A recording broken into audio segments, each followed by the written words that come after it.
এয়ারপোর্টে নেমেই ওরা বেল্টের কাছে পাঠিয়ে দেয়, কিন্তু ওরা কি জানে আমি তো পায়জামা পরে এসেছিলাম। আমাদের ঘোরা বন্ধ হয়ে গেছিল, কিন্তু সুটকেসগুলো এখনো ঘুরে যাচ্ছিল। বাহ, এটা তো বেশ ভালো দেখতে, আমি নিয়ে নিই। সুটকেস নিয়ে আবার শুরু করে দিলাম হাঁটা। এত হাঁটছিলাম মনে হচ্ছিল ডান্ডি মার্চে বেরিয়ে। ফাইনালি চলে এসেছিল এক্সিট, আর আমি পৌঁছে গেছিলাম দিল্লিতে। এয়ারপোর্ট থেকে এক্সিট করেও এক্সিট করতে পারলাম না এয়ারপোর্ট থেকে, কারণ এখানে প্লেন ধরা থেকে বেশি ডিফিকাল্ট তো গাড়ি ধরা।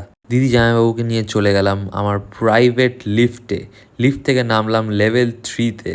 এখানে পাবজির লেভেল 3 হেলমেট দিই। ফাস্ট অ্যান্ড ফিউরিয়াস টোকিও ড্রিফটের শুটিংও বোধহয় এখানেই হয়েছিল, কিন্তু কিছুটা মাথা ঘুরিয়ে দেখি যে এখানে বাম্পার লাগানো আছে, তাই জন্য fast and furious bumper hit হয়েছিল। র্যাপিডোর দাদাকে দেখছিলাম ড্রিফট না করে গোল গোল ঘুরিয়ে যাচ্ছিল, তা আমি বললাম, দাদা তুমি ড্রিফট কিংকে চেনো না, ইন্ডিয়ার সালমান খান যে। দিল্লিতে বেরিয়ে দিল্লির নিজের বুর্জ খালিফা দেখলাম, যেখানে এত লাইট জ্বলছে, এদিকে দিল্লির বাড়িঘরে লাইট জ্বলে না। প্লেন থেকে নামার পরে দেখলাম দিল্লি হ্যাঁ মেরে ইয়ার, বাস ইশক মোহব্বত প্যার, pollution, traffic, AQI so high, মনে হচ্ছিল পরের প্লেন ধরে বাড়ি চলে যাই।